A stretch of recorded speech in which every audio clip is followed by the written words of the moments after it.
그것 때문에 최 박사님이 왔어요. 최 박사님 온 김에 요걸 베껴 먹어야 되겠다. 아무래도 좀 궁금한 것도 있고 그랬는데 이제 내연기관은 어떻게 되고 있는가, 그리고 각국의 내연기관을 버릴 것이냐, 아니면 이걸 또 다른 방향으로 친환경적으로 내연기관을 승화시킬 것이냐, 아니면 다 버리고 전기나 수소로 갈 것이냐, 이런 거에 대해서 지금 굉장히 많은 사람들이 혼란스럽단 말이에요. 예, 우리 최 박사님으로 말씀드릴 것 같으면 지금 최 박사님이 엔진오일 편을 했던 게 지금 거의 한 25만 합해서, 예, 25만 넘어갔어요. 조회수를 기록한 게 18만이 좀 넘는 게 있단 말이에요. 할리데이비슨 눈탱이. 예, 그거 외로는, 그 외에는 이제 2위를 달리고 있는 거예요. 그리고 실질적으로 최 박사님이랑 우리가 방송을 했었던 그 5일 방송이 대한민국 오토바이, 적어도 오토바이 업계의 엔진오일 흐름을 바꿔놨어요. 많은 분들이 내연기관을 좋아하시는데, 그럼 다 이제 전기로 가야 되는 거야? 근데 이제 과연 그런가? 다른 나라는 지금 어떻게 대처하고 있는가? 이런 것들을 좀 여쭤보려고. 근데 첫 번째 질문은 뭐냐? 요즘에 얘기되고 있는 대체 연료라는 게 있잖아요. 대체 연료. 예. 그 대체 연료라는 게 뭡니까? 그러니까 지금 전기로 모든 걸 다 대체할 수 없어요. 지금 비행기나 제트기, 전투기 같은 것들은 결국은 화석연료와 유사한 걸 넣어야 되거든요. 근데 화석연료는 여기를 보고 말씀하시죠. 화석연료는 이제 좀 있으면 못 쓰잖아요. 근데 이거의 정답은 2000년도에 기후협약에 붙어 있어요. EU에서 미국, 러시아, 소련, 그때 러시아, 중국까지 다 들어와서 기후협약을 맺혔어요. 2000년도에. 거의 강제 규정이에요. 미국은 이제 헛소리 하면서 나갔다 다시 들어올 건데 조만간 들어올 거예요. 어차피 자기네 차를 팔려면 거기에 탑승해야 되는데, 거기에 3트랙이 있어요. 그러니까 내연기관을 쓸 수밖에 없다는 건 알아요. 전부 다 100년까지는, 그러니까 2100년까지 써야 된다는 걸 다 알아요. 그걸 전부 다 대체할 수 있는 거는 선진국의 몇 개 나라, 인구가 적은 몇 개 나라밖에 못한다는 걸 알고 있기 때문에. 트럼프가 삽질할 때 잠깐 나왔었죠. 예, 지금 이제 다시 들어올 거예요. 어차피 자기네들 차의 기술을, 전기차를 팔려면 다시 들어와야 되기 때문에. 그것 때문에 이제 전기차 우리 털고 있죠. 털어먹고 있죠, 우리 거를. 근데 아무튼 그게 첫 번째, 마지막 이제 목표고요. 근데 이제 그 기후협약이 2000년대 시작해서 2100년까지 프로젝트예요. 2035년 딱 끝나는 게 아니고 2100년까지 최대한 이제 가스, 그러니까 CO2의 배출량 기준으로 0을 만들겠다는 거예요. 그죠? 예. 그러면 탄소 중립을 하겠다. 예. 근데 이제 배터리로, 그래서 그거의 실천안 중에 하나가 리백이죠. 리백이죠. 리사이클링이라고 해가지고. 근데 거기에서 지금 한국 자동차 업체들이 약간 속이는 부분이 있어요. 분명히 화석 연료를 사용하는 내연기관이라고 했어요. 그걸 그래서 원래는 2035년에 25년을 당겨버린 거거든요. 근데 그 얘기를 속이고 자기들의 내연기관 라인을 줄이면서 전기차가 비싸니까 이걸 많이 팔아서 보조금을 챙기겠다고 해서 밖에다 계속 떠들고 있는 거예요. 실제로는 그러니까 화석 연료로 등록된, 거기 보면 연료 형식에 보면 뭐 가솔린, 아니 뭐 디젤, 가스 정해져 있어요. 딱 그것들을 쓰는 차량들을 이제 더 이상 못 쓰게 하겠다는 소리지. 거기에 갑자기 바이오 디젤. 그러니까 제가 궁금한 건 그거예요. 바이오 디젤을 만드는데, 예, 또 탄소가 많이 들어가잖아요. 안 들어가죠. 바이오 디젤 만들면 탄소 안 들어가요? 안 들어가요. 막 옥수수 막 이렇게 하는 게 아니야? 그러니까 옥수수를 만들 때, 쓸 때, 걔네들 분해할 때 이게 뭐지, 발효를 하거든요. 발효시켜서. 예, 발효를 하는데 거기에 박테리아나 뭐 그런 거 쓰는 게 아니고 박테리아가 만드는 효소라는 걸 섞어서 거기서 반응을 시키는 거예요. 그 안에서 계속. 그러면 바이오 디젤을 만들었어. 바이오 디젤을 만드는데 바이오 디젤로 가는 내연기관을 만들었어요. 예. 이거 일종의 알코올이니까 알코올 같은 거잖아요. 예, 그러니까 그거는 알리백에 포함이 돼 있어요. 그러면 걔를 연소를 시켰어. 그러면은 탄소가 안 나와요? 나오는데 처음에 얘네들이 옥수수라든지 뭐 그 뭐지, 씨앗 같은 것들이 벌써 자기들이 크느라고 CO2를 빨아들였잖아요. 그걸 다시 내놨는데 뭐가 둘이 곱해서 0이잖아요. 그러니까 그 걔네들이 이산화탄소를 먹었으니, 예, 먹어서 몸체를 만들고 거기에 씨앗을 만드는데 전체 씨앗이 갖고 있는 CO2 양이 전체 걔가 가져간 양의 자리야 30%밖에 안 돼요. 다시 30%를 뿜어내. 그애들 혹시라도 지금 많이 올라서 한 70~80%까지 회수를 하는데 그거를 전부 다 연료로 바꿔서 뿜어내면 전체 얘가 흡수한 전체 CO2의 10%밖에 안 내보내는 거예요. 아, 그러면 그거는 아리백으로. 예, 아리백에 포함되어 있어요, 실제. 그래서 그게 한 번에 100으로 확 넘어가기 어렵기 때문에 연차적으로 나라별 유럽 같은 경우에는 미국도 이제 좀 있으면 들어올 거예요. 아무튼 뭐 몇 년도까지는 그 바이오 연료를 10% 섞고 20% 섞고 3% 50% 섞고까지를 계속 허가를 늘려주는 거예요. 그래서 그러면 업체들이 내연기관을 만들 수밖에 없는 이제 업체들이 있어요. 또 필요도 하고 우리 제트기기 같은 경우는 부정 계속 쓸 수밖에 없어요. 그냥 프로펠러 돌려서 저 위로 못 올라가거든요. 그러면 어마어마한 에너지를 소모하기 때문에 그리고 날아가다 떨어지면 어떻게 해요? 그러니까. 그렇죠? 그래서 배터리 또 무겁고. 예, 그래서 지금 알리백 쪽에서 제트 엔진은 또 2050년대까지 밀려 있어요, 시작이. 그때까지 얘를 그러니까 지금 제트 연료가 디젤 계열이거든요. 거기에 첨가제나 그런 걸 섞어서 만들어서 쓰는데 거기 그거를 대체할 수 있는 바이오 디젤 기반 연료를. 근데 이제 바이오 디젤 지금 현재 쓰고 있는 거는 올라가면 얼어요. 그냥 꽝 얼어버려요. 왜냐면 뭐지? 산소가 많아서 그러니까 산소하고 탄소 비율이 있는데 산소 비율이 많아서 그냥 얼어버려 자기들끼리.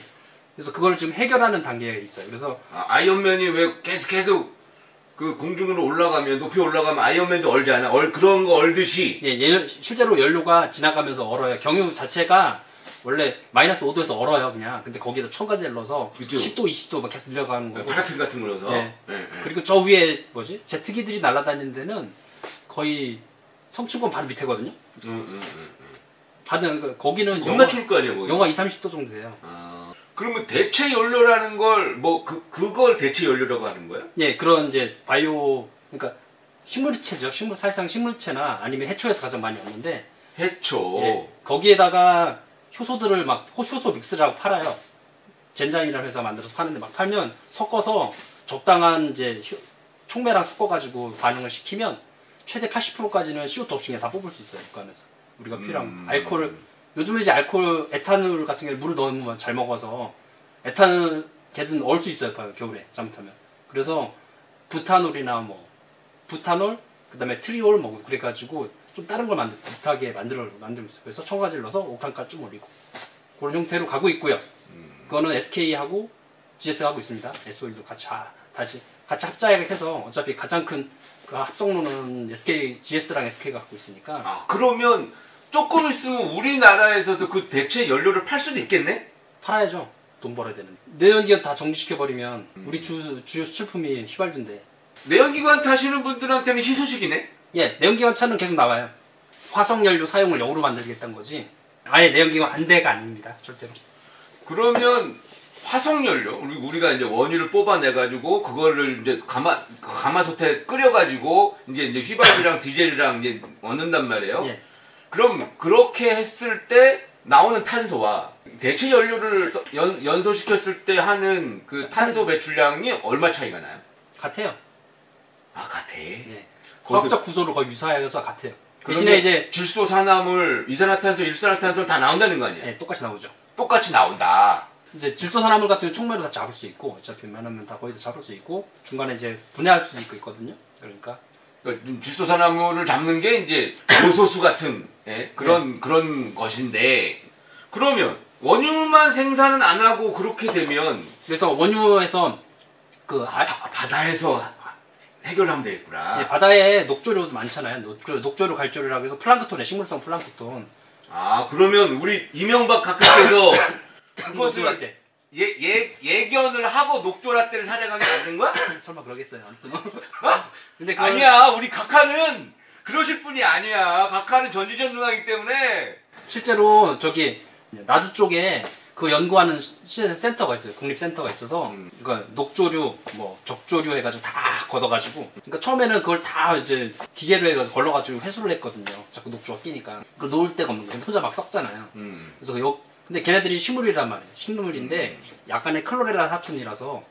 그럼 거기에서도 바이오 연료를 뽑을 수 있죠. 뽑을 수 있다. 네, 에탄올 기계. 우리 각하는 해안이 있는 분이라니까 절대로 그러실 분이 아니야. 버릴 데가 없었대. 왜냐면 놔두면 썩고 냄새나고 그리고 그치. 자체 독성이 있어가지고 땅에 묻으면 땅이 죽어요. 그래가지고 쓸 데가 없었는데 이제 차관을 한 거죠. 쟤네들도 식물이잖아. 독은 있어도. 효소 넣고 막 돌렸대요. 그 상태에서.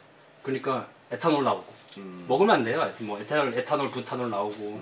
에탄올은 물 타서 먹으면 먹을 수 있잖아. 있죠. 네. 근데 정제비가 더 비싸게 나오죠. 아무튼 뭐. 그러나? 근데 이제 마침 그 나주 쪽에 그렇게 도구 하나 있어서 거기서 맨날 그걸 하셨대요. 그래서 지금 성공해서 온도하고 pH만 맞춰주면 계속 나와요. 그러니까 요즘은 이제 기술이 좋아져서 이렇게 효소를 한 번 쓰고 버리는 게 아니라 계속 재활용하거든요. 되게 거의 금속 효소처럼 잘 쓰고 있어서 그거 쓰면 CO2가 안 들어가요. 오직 전기세만 들어가요. 전기세는 그래서 그걸 어떻게 하냐 했더니 그런 호수에다가 태양 패널을 올린대요. 패널 올리고 예, 그 전기로 돌린다 해서. 수능력을 돌리든가. 예, 그러니까 CO2가 제로죠. 근데 일단 생산하는 데 있어서는 예, 제로죠. 그리고 CO2가 제로고. 그리고 걔네들이 크느라고 CO2를 엄청 잘 빨아들여 있거든요. 뭐, 결국은 식물이기 때문에. 이미 이제 걔네들이 등치를 키우기 위해서 CO2를 빨아먹었기 때문에 예. 걔네들을 다시 알코올로 만들어서 배기가스가 나온다고 하더라도 알이 배기다. 예, 그쵸. 이해 가요? 소나무가 있는데 소나무가 크려면 CO2를 빨아들여가지고 광합성을 해가지고 커야 되잖아. 그쵸. 근데 걔를 잘라서 잘라가지고 우리가 뗄감으로 떼서 거기서 이산화탄소가 나오지만 이 전에 소나무가 많이 이산화탄소를 잡아먹었기 때문에 그건 아리백이다. 예, 그렇죠. 아리백이라는 건 이거 리턴 에너지라는 얘기예요.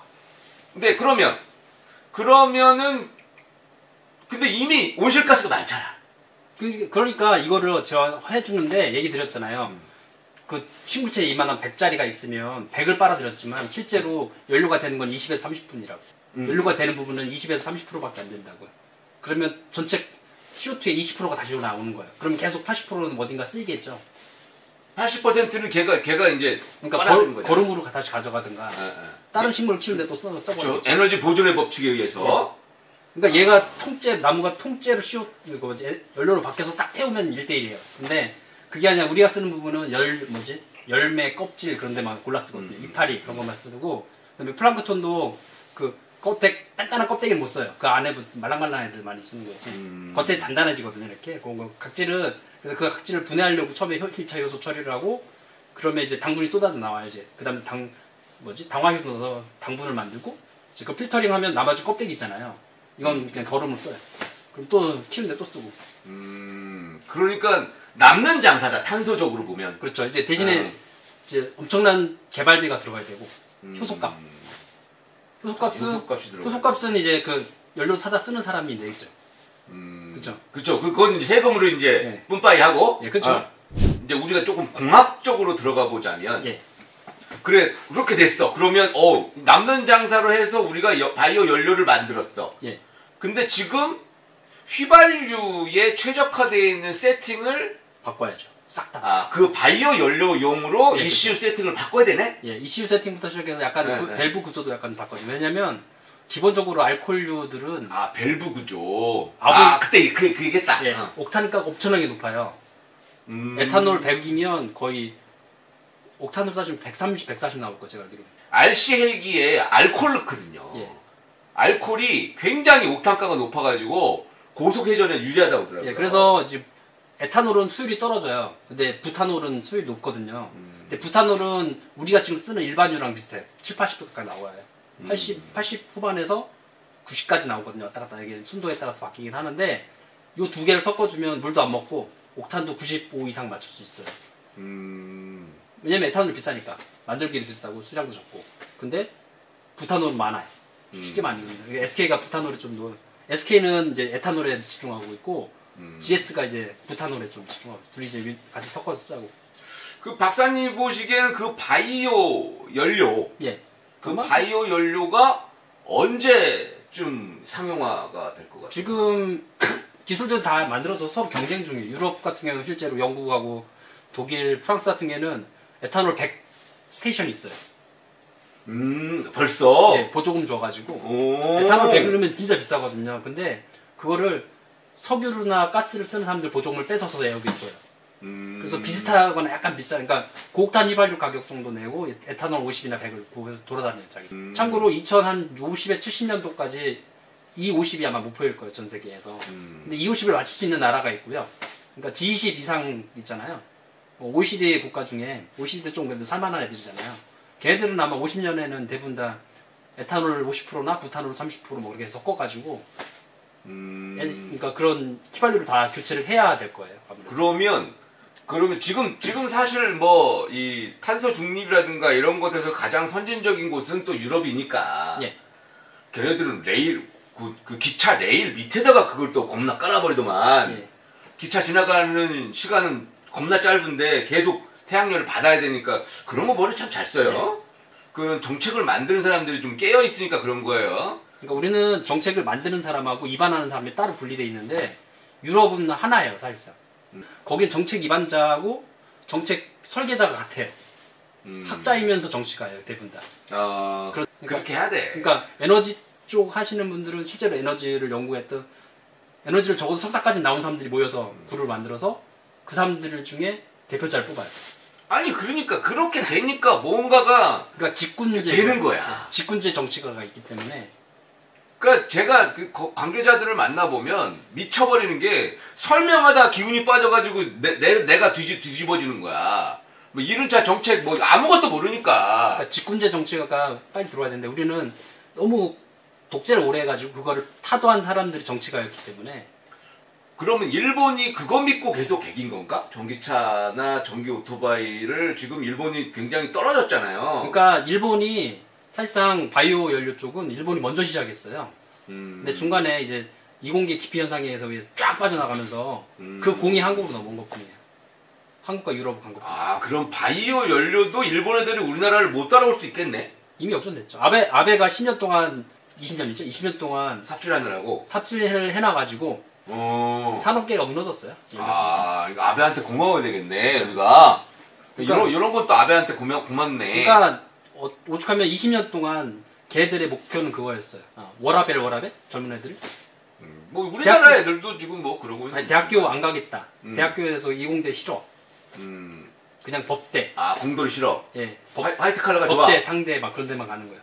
야마하가 그래서 지금 사실상 일본 3사 빅3죠. 빅3는 서로 눈치만 보고 있었어요. 왜냐면 막대한 투자비가 들거든요. 근데 이번에 다행히 아베가 죽었잖아요? 그러면 그때 옛날에 바이오 연료를 하셨던 분들 중에 공학자들이 아직 있어요. 늙어서 이제 명예교수님이나 꼬부랑 할아버지인데 아직 남아있어요. 아직 인적 인프라는 있고 데이터는 있다. 예, 남아있어요. 그래서 그분들이 지금 야마에 들어가서 그러니까 다기통 만들어버리면 너무 힘드니까 대신 CC가 있는 3기통이 그 압축비 높이기 편하거든요. 근데 4기통은 너무 이제 복잡해지고 비싸지니까. 이제 생산 단가가 올라가니까. 예, 그러니까 3기통의 기존에 있는 MT9 엔진이죠. 850cc 정도 엔진이면 딱 적당해요, 그게.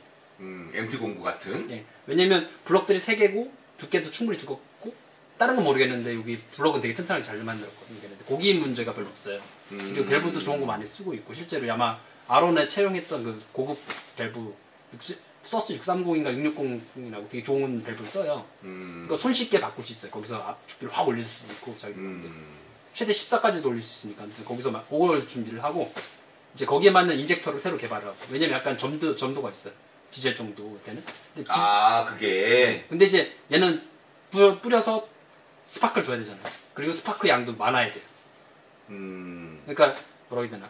약간 그 LPG 이리듐 플러그 같은 그런 것들이 좀 조금 100금 정도는 이리듐이 아니라 이 100금 기본적으로 100금은 써야 돼요. PT 합금을 써야 돼요. 왜냐면 이제 뿌라고 비싼데 그거. 예, 그게 휘발유 같은 경우는 휘발유 내부에 산소가 없어서 이쪽에 습기가 없다고 하죠. 습기가 없어서 물하고 안 섞이잖아요. 불이 잘 붙어요 이렇게 조그만 스파크에도. 근데 이 알코올류들은 자체가 산소를 다 갖고 있어요. 전부 다 산소를 갖고 있고 산소와 결합돼 있구나. 예. 화학적으로. 그리고 반응했을 때 무조건 물이 나와요. 좀 많은 양의 물이 나와요. 왜냐면 알코올 하나에 기본적으로 OH가 하나씩 다 있거든요. 기본적으로. 부탄올 같은 경우에는 부탄올이나 트리올 같은 경우에 막 두세 개씩 붙어 있는 거고. 그럼 그게 배기 안 되고 남은 상태에서 들어올 수 있어요. 그럼 둘이 섞이면 저마력이 떨어지겠죠. 그래서 이제 그런 부분은 좀 해결이 되고 하이볼트 디스차지 기술이 좀 일본이 뒤떨어져 있어요. 한국은 좀 많이 올라가 있는데 플러그 기술을 만들려면 결국 한국의 유라텍하고 협업을 해야 돼요. 근데 이제 NGK는 어차피 유라텍하고 계속 만들고 근데 백금을 얼마나 효과적으로 쓸 수 있느냐. 비싸니까. 그러면 좀 고압으로 점화 코일을 좀 고급으로 또 만들어야 되는. 그럼 전기가 많이 쓰잖아요. 예. 그럼 발전기도 키워야 되고. 그치. 그런 것들이 이제 막 이제 붙이는 거죠. 그러니까 인젝터 압도 올려야 되고 디젤급으로 올려야 되고. 제너레이터 용량을 조금 더 올려야 되고 그래야 이제 뭐 만약에 점화 코일이 지금 저 35,000 볼트 정도 되는데 그거를 한 45,000 정도로 해서 이제 뭐 이 전류값도 또 조금 더 들어가서 이제 그리고 폭발력이 그러니까 아마 지금 바꾼가? 처음에 스파크 플러가 어떻게 생겼냐면 다임너가 만들었을 때는 이렇게 두 개가 나와 있었어요. 이렇게. 아 그런 걸로 그렇게 바뀔 거야. 아 그러니까 그 전기 충격기처럼 예. 드르르 가게 예. 아 아마 그러면 진짜 점화가 잘 되겠다. 예. 그러니까 고정형으로 아예 백금을 박았었어요. 이렇게 두 개. 많이 비싸겠는데 그거? 근데 이제 그게 비싸니까 많이 이거 비싸겠는데? 텅스텐이나 그런 거 바꿔서 만든 게 이 뭐지? 덴소하고 NGK가 바꿔가지고 요즘에 우리가 쓰는 플러그가 된 거예요. 대신에 옛날 그 백금 무식한 그 두 개보다 훨씬 약한 짧죠. 걔는 반영구적으로 쓰는 거. 백금을 놓을 수 있는 게 아세틸렌밖에 없거든요. 사실상. 내연기관을 만들어서 먹고 사는 사람이 너무 많다는 거지. 그게 내연기관에 무시무시한 장점이 있어요. 빠른 주유. 그렇죠. 빠른 주유. 액상연료를 쓰기 때문에 빠른 주유. 근데 연료량이 높기 때문에 잘 치고 나가잖아요. 배터리를 그렇게 치고 나갔다는 자기 용량이 절반도 못 쓰거든. 그 차이가 있어요. 그게 있고. 그러니까 아무래도 열 용량이라고 하거든요. 이거를 화학적으로 설명해주면 되게 복잡해지니까 연료 걱정하면 그러니까 얘가 폭발했을 때 낼 수 있는 양을 표준으로 잡는데 아직까지도 배터리는 얘 10분의 1도 안 돼요. 연료에. 그렇죠. 같은 무게로 했을 때. 왜냐면 배터리는 격벽 넣어야 되죠. 뭐 어떻고 저쪽에 중간에 센서 넣어야 되지. 그 다음에 속에 열 줄여야 되니까 또 오일도 넣어줘야 되지. 무게가 필수적으로 연료보다 훨씬 무거워요. 같은 거라고 하더라고요. 기본 10배, 10배 이상 무거워요. 그렇죠. 그리고 연료는 쓰면서 감소하면서 무게를 줄여주잖아요. 그렇잖아요. 처음에는 저희가 10kg, 20kg 넣었다가 점점 줄어들지. 예. 줄어들면서 펌프의 압은 약해져도 출력은 유지될 수 있는데 배터리는 틀려요. 무게가 그냥 있어. 그렇지. 그러면 전기의 사용량은 계속 이렇게 증가해요. 왜냐면 공층 전압계에서 낮아지고 있으니까. 그렇지. 중간에 또 뭐지? 그 EMS 계속 또 전기를 더 많이 잡아먹을 거고. 이거는 해결이 안 돼요. 그래서 군사 쪽에서는 연료전지를 끝까지 밀는, 그러니까 배터리를 사실상 무시해요. 아 군사 쪽에서는 이거는 총알 맞으면 자폭 무기잖아요. 총알 맞으면 자폭 무기예요. 거기는 포탄 맞으면. 특히나 리튬이온은? 예. 근데 수소전지 그 탱크 자체가 방탄재예요. 그치. 현존하는 어떤 전차 포탄도 걔 못 들어요. 왜냐면 들어갔다가 화염이 들어가다가 피치고 튕겨나가면 뒤로 반대로. 워낙에 이게 몇 기가 파스칼로 지금 압축해놨으니까. 연료 탱크가? 그러니까 대전차탄이 히트탄이라고 해가지고 들어가는데 그 힘이 몇 메가파스칼도 안 돼요. 열과 압력으로 밀고 들어가는 방식이라서. 근데 안에 있는 애가 더 차갑고 밀어 더 세게 막아요. 딱 뚫는 순간 거기 펑 타고 나고 밥 튕겨나가요. 그쵸. 그게 기본적으로 700바 이상을 견뎌야 되는 그런 연료 그러니까 기가파스칼 단위예요 거의. 근데 얘 들어오는 건 메가파스칼밖에 안 된단 말이에요. 그러니까 1000배 차이가 넘으니까. 수소는 조금 이제 군 입장에서 하지만 이걸 사용하면 장갑판을 줄일 수 있어요 반대로. 그러니까 폭발 반응 장갑 좀 붙일 수 있어요. 또 자기끼리 연결할 수가 있잖아요. 커플러로 딱 연결해가지고 터지면 얘만 딱 끊어서 날아가고 나머지는 쓰면 되니까. 그래서 지금 많은 분들이 이제 간혹 가다가 뉴스에서 대체 연료 뭐 막 이렇게 얘기를 하는데 그 대체 연료가 대체 뭐냐? 지금 대체 연료로 그러니까 한국이 밀고 있는 게 그린 하이드로젠이에요. 그거 알죠? 그레이 하이드로젠. 그러니까 회색 수소라고 해서 저기 천연가스 있잖아요. 천연가스를 깨서 거기서 수소를 뺄 수 있어요. 그리고 남는 거는 이제 플라스틱 원료로 쓰고. 거기서 또 플라스틱 원료가 나와? 예. 수소를 떼면 플라스틱 원료가 떨어져 나와요. 요걸 이제 그레이 하이드로젠이에요. 이거는 한시적으로 한 2070년까지 쓸 수 있을 거예요. 100년 이후로는 못 쓰게 할 거예요, 그냥. 그러니까 순수하게 이제 그때는 난방에만 쓰는 거예요. 천연가스. 그러니까 상당히 제한적으로만 쓰는 거죠. 대부분 다 이제 일광 좋을 때는 태양열 쓰다가 좀 이제 구질구질한 날 있잖아요. 그때 가스 좀 풀어 쓰고 그런 방식으로 전 세계적으로 바뀌고. 천연가스는 일단은 뭐 이상한 거 안 나오니까 이제 그렇게 전부 다 바뀔 거고. 그리고 수소가스도 아마 7, 80년대까지는 그렇게 화석연료를 분해해서 얻은 걸 쓰고 이제 인프라가 구축이 돼서 태양열이라든지 풍력에 의해서 거기서 전기 분해해서 바닷물에서 뽑기 시작하면 이제 그때는 다 바뀌겠죠. 그러면 내연기관은 이제 바이오 연료로 바뀔 뿐이지 내연기관은 유지될 가능성이 크다. 예, 지금 그 뭐지 매니아츠 중에 타는 차 있잖아요. 이행정 차가 지금도 제조하거든요. 매니아를 위해서. 있어요. 유로벤. 우리도 이제 그 뭐 아리백을 하고 탄소 중립을 해야 되는 입장이니까. 예, 그러면 이제 피스톤 엔진 좀 분리할 수도 있어요. 만들기 계속 만들 거예요. 왜냐면 이제 쉽잖아. 일단 만들어지는 기술이. 근데 그러니까 가스터빈 인프라가 많이 깔려 있고. 예, 이제 그거를 개량해서 아마 그럼 우리나라도 2기통 엔진이나 3기통 엔진 자동차들이 나올 거예요. 경차처럼 해가지고 크게 만들면 손해니까. 왜냐면 엔진이 워낙 개발 비싸니까 경차로 만들어서 많이 뿌리는 게 장점이거든요. 한국도 옛날 티코 3기통이었잖아요. 크거죠. 그 엔진 비슷하게 해서 마티즈도 3기통이었고. 예. 근데 이제 훨씬 출력이 좋죠. 얘는. 할 거예요. 어차피 할 수밖에 없어. 왜냐면 기본적으로 정유산업은 인프라를 깔아놓은 게 워낙에 많기 때문에 연료는 무조건 나와요. 버릴 수도 없잖아. 어디다 쓸 건데. 그러면은 뭐 참 안타까운 얘기지만 대한민국의 모터사이클 메이커들이 이런 걸 알까요? 그 전에 우리나라의 모터사이클 메이커 소위 국산이라고 하는 국내 메이커라고 하는 애들은 아예 개발을 안 했잖아. 예. 사실. 근데 어차피 우리 한국이 자동차 기술로는 이제 유럽하고 견주잖아요. 좀 투자만 해주면 되지 걔네. 그러니까 내가 봤을 때는 현대 쪽에서 이거를 엔진 좀 같이 개발해주면 빨리 해서 선점을 해버리면 그러면 이거 돈 되는 거거든. 그러니까 현대기아는 인증센터도 그게 국가 소유 거를 인수해서 자기가 운영해요. 그러니까 공동 운영인데 현대기아가 얼마 내고 그러니까 외국에서 차가 들어오면 엔진 인증받아야 되잖아요. 그게 대전에 있는데 그게 그러니까 50대 50으로 투자를 해서 운영을 해요. 정부랑. 예. 그러니까 인증하는 그 어차피 전문적인 기술이 없으니까 정부가. 예, 공무원 인증을 관련하는 법 관련 공무원 반, 그다음에 현대기아에서 일하는 엔진 개발자들에서 나온 사람들 반 섞어서 엔진을 평가해요. 그러니까 현대는 자기가 만들고 자기가 인증하는 거죠. 그렇지. 거의 그런 거죠. 그러니까 이제 빨리빨리 만들었어요 지금까지. 근데 근데 우리나라 오토바이 엔진은 지금까지 인증받은 게 단 한 건도 없어요. 단 한 건도 없어요. 예, 우리나라에 오토바이 들어오고 나서 한 번도 인증받은 적이 없어요. 한국산. 왜냐면 다 사실상 수입한 거고. 다 수입한 거라 인증이 없고 그냥 그거예요. 검사. 그러니까 나는 그런 거야. 근데 이런 사실은 이게 우리 그 전까지 국내 메이커가 삽질해놨던 이런 투자를 하지 않고 계속 수입하고 싸고 수입해서 또 자리나 관리하고 또 뭐 라이더들한테 뭘 해주고 막 그랬으면 모르겠어.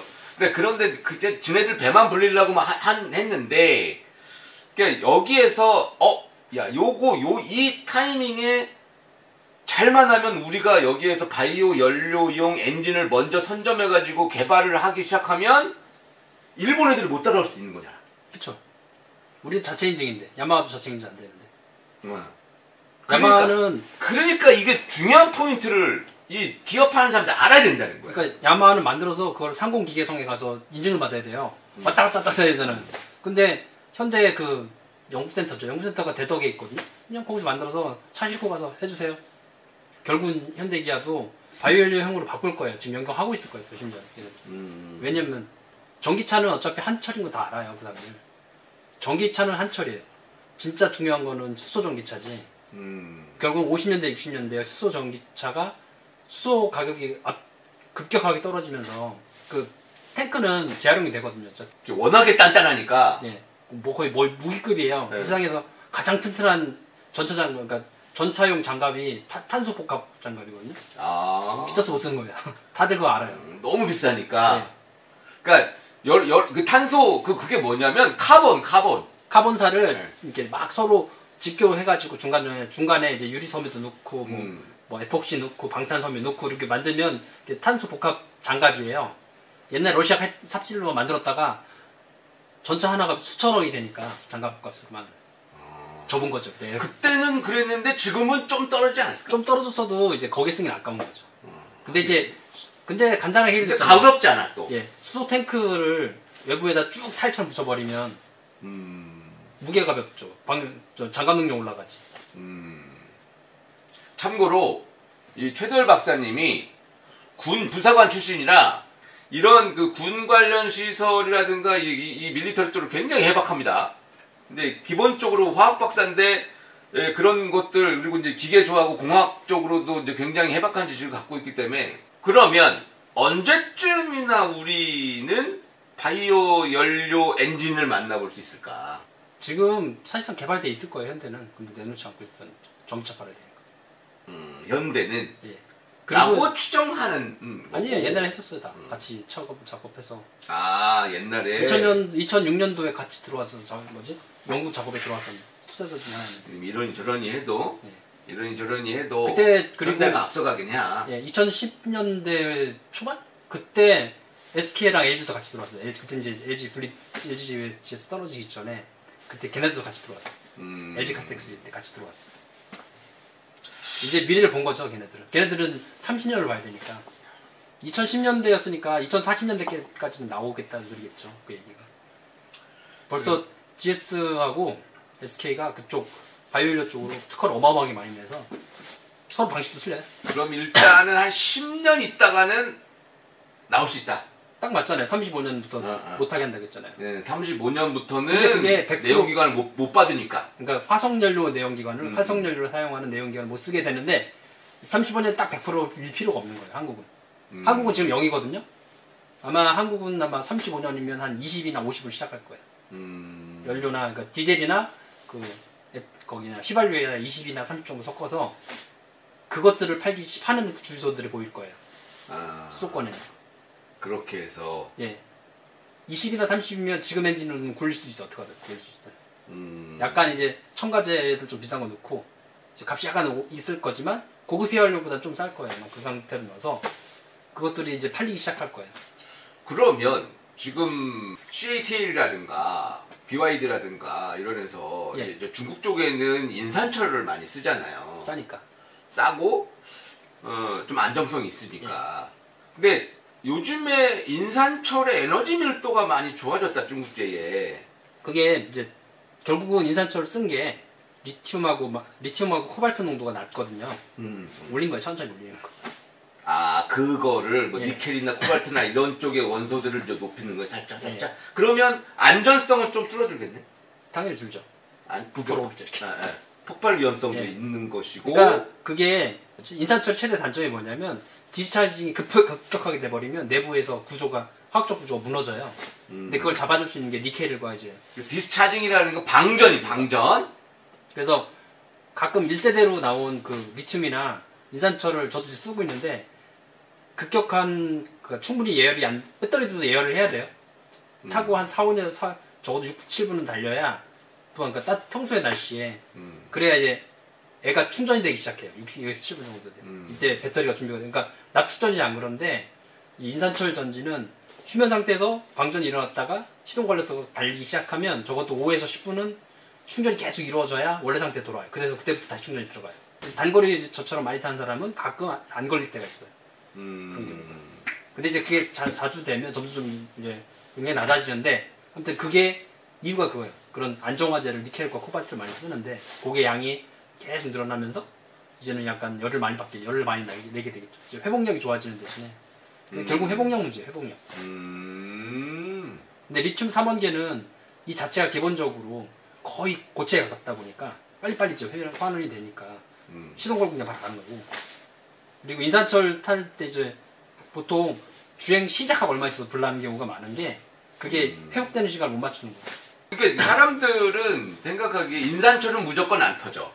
가 아니라 이런 생각을 많이 한다고. 예, 급격하게 방전되면 어느 한도에 가면 그 셀이 죽으면서 터질 수 있어요. 그러니까 그게 이제 이 방전율을 보는 게 몇 C로 하는데 그게 뭐 갑자기 뭐 한 3C라든가 4C라든가 이렇게 급격한 방전이 이루어질 그러면 때는 패킹된 것 중에 가장 약한 애가 먼저 터져요. 셀 중에 하나가 이제 그거를 그러니까 EMS가 그렇게 똑똑한 애가 아니에요. 빠른 애도 아니고 만약에 EMS가 그거를 캐치하지 못하고 떨어진 걸 내버려두면 걔만 혼자 타요. 그래서 저도 인터넷에서 가끔 동영상 보면 급격하게 이제 추운데 쓰시다가 이제 인산철로 만든 외장 배터리를 불나서 이렇게 던져놓고 다니시는 분도 많이 봤어요. 펑 터지나 혼자 타고 있지. 이제 리튬은 빵 터져버리는데 인산철 타고 있죠 혼자. 사실은 조금 어려운 얘기일 수도 있는데 요즘에 우리 방송을 들으시는 분들은 뭐 요 정도 얘기는 소화하실 수 있을 거라고 저는 이제 생각을 하고 지금 그래서 내연기관을 만드는 그 외국 공대들은 계속 내연기관의 효율을 올리려고 여러 가지 엔진을 개발하고 있어요. 그럼 걔네들이 머리에 총 맞춘 것도 아니고 대학에서 개발하면 20년 뒤 제품이 나오는 소리거든요. 근데 걔네들이 지금 벌써 작동시켜서 막 터지고 있어요. 시동 걸려서 시제차도 만들고 있고 공대에서 그러고 있는데. 그러니까 그거는 모두 다 바이오 연료를 염두에 두고 만드는 내연기관이더라고요. 모터에 관심 있는 기술진, 기업가들, 자본가들이 뭐 오토바이뿐만 아니라 자동차도 이제 바이오 연료를 사용하는 엔진을 좀 개발해야 한다. 지금 투자를 하지 않으면 또 일본이나 이제 그 유럽 애들한테 또 이제 밀리니까. 유럽 애들은 벌써 거의 다 개발이 완료돼서 실제로 뭐 굴러다니기도 하니까. 실제로. 그러니까 얘네들이 그리고 빨라. 아니 제가 대학원 다닐 때가 2010년대인데 그때 이미 200 엔타놀 100짜리가 있었어요. 그거를 넣는 차들이 보니까 페라리, 롤스로이스 막 그런 것들이에요. 그러니까 고급 차량용. 우리 같이 오토바이를 좋아하고 오토바이를 좋아하는데 또 전기는 아니잖아 라고 하는 사람이 많고, 그러면 내연기관은 끝난 건가? 이제 이런 질문을 굉장히 많이 받았어요, 저도. 근데 사실은 그 내연기관은 끝나는 건가? 라는 측면에서 저는 내연기관은 끝나는 게 맞지 않아? 이런 생각을 했었는데, 오늘 최 박사님 얘기를 들어보니까 아니구나. 내연기관은 앞으로도 한 100년은 가겠구나. 네. 왜냐면 내연기관하고 연결되어 있는 산업이 너무 많아요. 그걸 일시에 전환을 못해요, 절대로. 늦은 시간에 오셔가지고 저한테 빨대를 꼽히신 최 박사님 감사합니다. 그럼 저는 오늘 여기까지 하겠습니다. 대한민국 모든 라이더 여러분, 늙어지고 보아요. 안녕.